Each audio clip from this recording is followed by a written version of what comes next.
Fala pessoal, sejam muito bem-vindos à aula preparatória Se você ainda não me conhece, prazer, meu nome é Rafael Veloso, eu sou casado com a dona Mariana há 6 anos e nós temos 2 filhos, a Natália, essa terroristinha aí de 2 anos e meio, e o senhor Luquinhas, de 7 meses. Também temos 2 cães, que é o Pop, que foi o pontapé inicial para isso tudo aqui, para o surgimento da Cão Mais Saudável, é o nosso vira-latinha de em torno de 15 anos. Eu adotei ele quando ele tinha 7, e a dona Momo, que é uma Border Collie de 3 anos, que nós pegamos ela filhotinha. Sou adestrador, comportamentalista, trabalho nessa área há mais de 7 anos, e ao longo desse tempo já foram mais de 10 cursos, treinamentos e certificações na área de treinamento e comportamento canino, e já passaram aqui pela Cão Mais Saudável mais de 3.000 famílias com todos os tipos de cães, raças e idades que você pode imaginar. Então já foram mais de 20 raças diferentes e, o melhor de tudo, em mais de 15 países diferentes, porque atualmente a gente atende muitos brasileiros que moram fora do país. Então eu falei isso aqui tudo só para te contextualizar e você entender quem que é o Rafael e quem que é essa pessoa que está falando aqui para você. E o nosso objetivo com essa semana é que você consiga aprender como que você pode educar o seu próprio cãozinho aí sem utilizar qualquer tipo de violência. A ideia é você utilizar a sua inteligência ao invés da força. Porque eu imagino que você quer educar o seu próprio cãozinho aí, só que utilizando muito amor e respeito. E não querendo forçar ele a fazer coisas que ele não gostaria, enfrentar esse cachorro, dar cutucão, gritar com ele, castigar, enforcar e várias outras coisas estranhas que a gente vê aí pela internet. O meu objetivo aqui é que você consiga melhorar a relação com o seu cãozinho aí na sua casa, porque assim como eu imagino que você considera o seu cão como parte da família. Então aqui a gente fala que a gente tem 4 filhos, sendo que 2 deles são os nossos cães que fazem parte da nossa família. Inclusive eles vão nos eventos com a gente, sempre que a gente pode leva eles também. Não foi porque veio 2 filhos humanos que a gente acabou deixando nossos cães de lado. Na verdade, eles continuam sendo os irmãos mais velhos aqui da Nath e do Lucas. E nessa aula aqui eu queria quebrar 5 crenças que provavelmente você tem aí na sua cabeça que tá te impedindo de educar o seu próprio cãozinho também. Então, bora lá para 5 coisas que provavelmente tá te impedindo de educar o seu cão. 1. Ele é muito novo para aprender. Às vezes você tá com um filhotinho na sua casa e você se fez a pergunta: ah, Rafael, com que idade eu posso começar a ensinar o meu filhote? Quando, na verdade, quando você tá fazendo essa pergunta, você já perdeu o tempo de começar, porque você deveria ter começado assim que você pensou em escolher um filhote. É ali que começa o trabalho. Ou pode ser uma outra situação: ah, já é muito velho para aprender, que é o outro caso, o extremo oposto, né? Você já tá com um cão adulto aí, será que já passou da época de eu ensinar alguma coisa para ele? E como eu já te falei, são mitos, né? Então não importa a idade do seu cão, se ele é muito novinho ou se ele é muito velho, porque essa justamente é a minha história. Eu passei pelos 2 casos. Com o Pop, eu adotei o Pop quando ele já tinha 7 anos e aí veio com uma série de problemas de comportamentos para mim. O problema é que na época eu não era adestrador, né? Como eu falei para você, eu trabalho com adestramento há 7 anos, só que já faz 8, quase 9 anos que eu adotei o Pop. Então eu passei aí mais de um ano com ele sem entender nada de comportamento. E eu tinha essa mesma crença que você. Ah, eu achava que ele não aprendia, porque, sei lá, as pessoas ensinam o cachorro novo e o cachorro velho não aprende.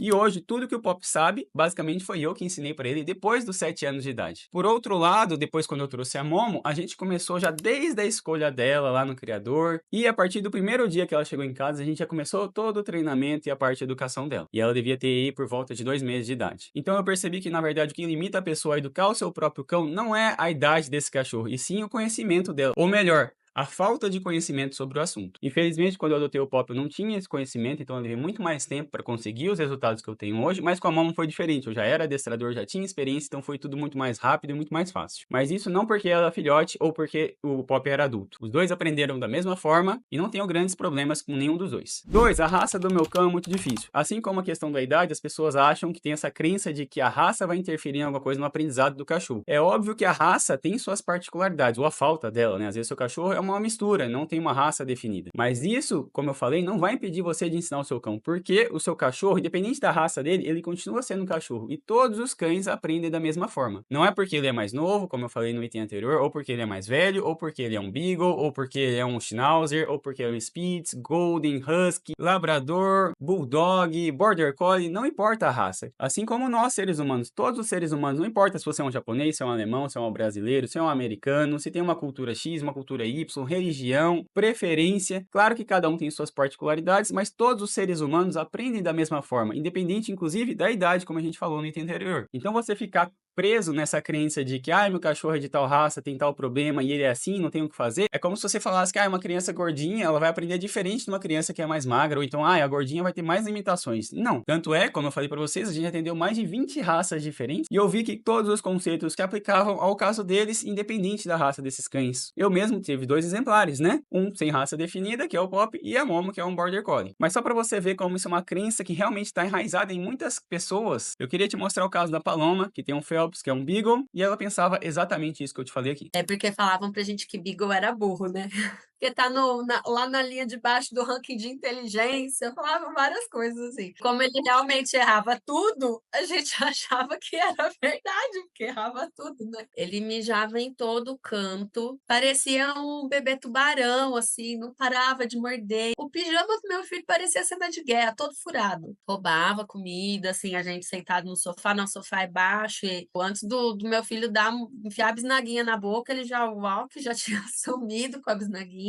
Quando ele chegou, junto com essas mordidas na gente, as coisas também ele queria pegar, né? Pé da cadeira, chinelo, tudo que ele encontrava, assim, pelo caminho. Mas foi muito rápido. Na verdade, a ignorância é do tutor, né? Assim, eles não sabem viver no nosso mundo e a gente acaba que não, sem conhecimento não consegue dar esses caminhos, né? 3. Achar que precisa de um adestrador para ter um cãozinho obediente. Ou pior, achar que você precisa ser um adestrador ou só o adestrador vai ser capaz de conseguir adestrar o seu cachorro. E o que eu queria te mostrar aqui e provar que, na verdade, a melhor pessoa para adestrar, educar o seu cachorro é você mesmo. Porque, por mais que o adestrador tenha muita experiência, quem é que passa a maior parte do tempo com esse cachorro? Quem é que vai conhecer a fundo como que são as preferências desse cão, o que ele faz no dia a dia? É você que passa a maior parte do tempo com ele. Se você quer terceirizar o adestramento do seu cachorro, você vai cair naquele problema que muitas pessoas reclamam, que é o quê? Ah, o meu cachorro ele só obedece ao adestrador. Mas é claro, porque só o adestrador que fez o trabalho com ele. Imagina a seguinte situação: você tem um filho e aí vem um professor particular para ensinar japonês para ele. Ele vai aprender? Com certeza ele vai aprender se você contratou um bom professor. Mas o problema é que imagina que você não sabe japonês. Quando esse filho chegar para conversar com você sobre o que ele aprendeu e as coisas que ele aprendeu, as habilidades que ele adquiriu, vocês não vão conseguir conversar porque você não sabe japonês. Então seria interessante que você também aprendesse a linguagem dele, para vocês falarem uma linguagem comum. Falando dessa forma fica óbvio, né? Mas quando a gente passa pro cachorro não fica tão óbvio assim. Mas basicamente é isso. Quando o adestrador vai na sua casa, um bom adestrador, ele vai ensinar formas do cão se comunicar com as pessoas. Só que se você não aprende essa linguagem também, você vai ter muita dificuldade, vai continuar tendo dificuldade, aliás, e apesar do seu cão saber as coisas, ele não vai conseguir praticar isso com você. Então, praticamente vai ser inútil. Tudo que o seu cachorro aprendeu, você não vai conseguir usufruir. Então, o melhor modelo de trabalho que eu acredito, que é o inclusive que eu fazia, é eu ia lá ensinar os dois, a pessoa e o cachorro. E aí, ao longo da semana, a pessoa ela ficava aplicando tudo aquilo que ela aprendeu, ensinar você e você vai ensinar o seu cão. E assim a gente consegue o melhor resultado possível. Inclusive, eu queria te mostrar um caso de uma aluna nossa, a Aline, que tem o Toby e o Zuki, que são dois vira-latinhas adultos, e ela estava tendo um problema muito sério com a reatividade deles e resolveu contratar um adestrador para ajudar ela a resolver esse problema, só que as coisas não saíram como ela imaginava. Dá uma olhadinha aqui. A gente já tinha chamado 2 adestradores e aí eu não gostei, assim, eu não vi evolução. Eu estava tendo muito problema de comportamento porque um deles, que é o Zuki, ele estava ficando reativo. Então era super chato passear com ele, ele era reativo a criança, ele começou a ficar reativo a cachorro, a humanos, homens principalmente, e aí ele puxava o Toby. Então eram os dois reativos e eles são vira-latas assim médios e isso assustava as pessoas, né? No começo isso já melhorou muito, assim, eles ficavam semanas, o Zuko ficava semanas sem reagir, e com a gente, né, eu e meu namorado que vamos treinando eles, que somos leigos, mas com, né, com a sua didática, com a sua metodologia, a gente está conseguindo ajustar esses comportamentos deles. 4. Querer corrigir maus comportamentos. Esse é um clássico, né? Você fica querendo corrigir o comportamento do seu cão, mas como assim, Rafael? Não deveria corrigir as coisas que eu não gostaria que ele fizesse? E aqui tá a grande sacada. Não. A gente não corrige maus comportamentos. Mas já adiantando um pouco aqui para você, quando a gente fica tentando corrigir alguma coisa, falando no cachorro que ele não pode fazer, a gente abre margem para muito erro. Quando eu falo para você, não puxa a porta, você pode pensar, ah, então eu tenho que empurrar ela. Mas não puxar não significa empurrar. Não puxar significa não puxar. Empurrar é não puxar. Aguardar para alguém abrir a porta para você é não puxar. Chamar a portaria é não puxar. Entende? Tem várias coisas que são não puxar, então fica muito ambíguo. O mesmo vale para você. Ah, eu quero que meu cachorro não pule. Não pular o quê? Morder é não pular, latir é não pular, arranhar as suas pernas é não pular. E outra coisa também, quando você fica querendo corrigir maus comportamentos, você está sendo reativo, ou seja, você está esperando o problema acontecer para daí você tentar resolver ele. Quando na verdade você deveria aprender a ser proativo, se antecipar, ser mais esperto que o seu cão e nem sequer deixar que esses problemas aconteçam. Assim como eu espero que você não espere o seu filho se tornar um delinquente e sair roubando e matando as pessoas para daí você pensar em educar ele. Na verdade, o que a gente gostaria é de educar o nosso filho para que ele nunca chegue nesse ponto. Parece um exemplo meio esdrúxulo, mas eu gosto de dar esses exemplos aqui, você vai perceber bastante ao longo da semana, porque isso impacta as pessoas e fazem elas pararem para pensar, realmente o que a Rafael tá falando faz sentido e eu deveria pensar mais a respeito disso. Inclusive, eu queria te mostrar aqui o caso da Natália, do Ice, um husky siberiano, que ela tentou resolver o problema, inclusive cometendo a mesma questão do item anterior que a gente falou, do achar que só o adestrador vai resolver. Ela contratou um adestrador e teve uma experiência muito ruim com relação à questão de corrigir maus comportamentos. Dá uma olhadinha no relato dela. A gente achava que ia ser as mil maravilhas, mas na verdade foi um verdadeiro terror.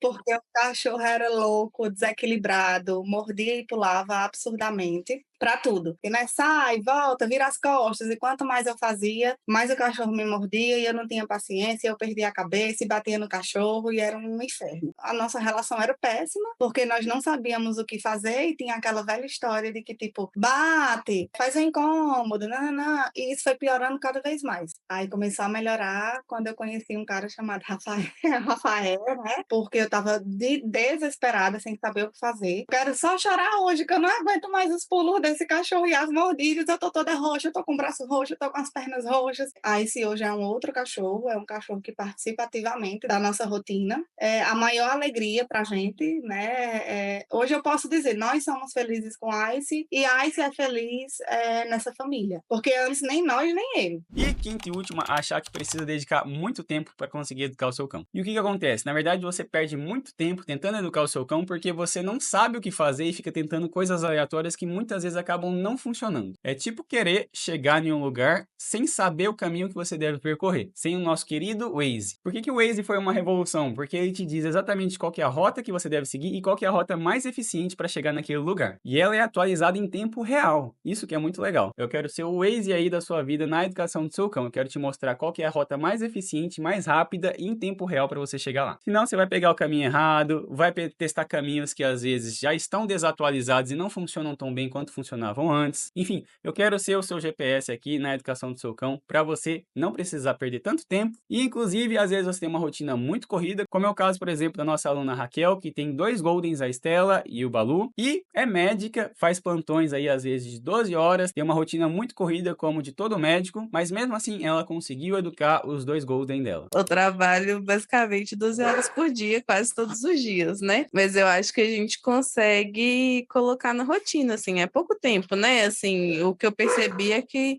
5 minutos de treino por dia já faz muita diferença para eles, é uma coisa muito rápida, é tipo 5 minutos mesmo, 5, 10 minutos. E para mim o que mais fez diferença, assim, que é o que mais, um dos motivos que eu procuro é que eu gosto muito de viajar com meus cachorros, né? De levar para sítio, de fazer trilha, cachoeira. Eu moro em Minas, né? A gente viaja muito, faz muita cachoeira. E para fazer isso, eu preciso que eles saibam se comportar no sentido da sociedade, assim, não fica pulando nos outros, fiquem bem com outros animais. Isso, para mim, era uma das coisas mais importantes, assim, eu não deixar de viajar com eles, porque é uma coisa que me faz muito bem. Eu adoro ver eles na cachoeira, adoro ver eles correndo no meio. Isso é parte de tudo isso que a gente construiu nesse último ano mesmo. Bom, agora que você já entendeu que é totalmente possível você educar o seu próprio cãozinho e tem uma melhor forma de se fazer isso, agora é o momento de você entender o que você precisa fazer para conseguir educar o seu próprio cão. E é exatamente isso que eu vou te mostrar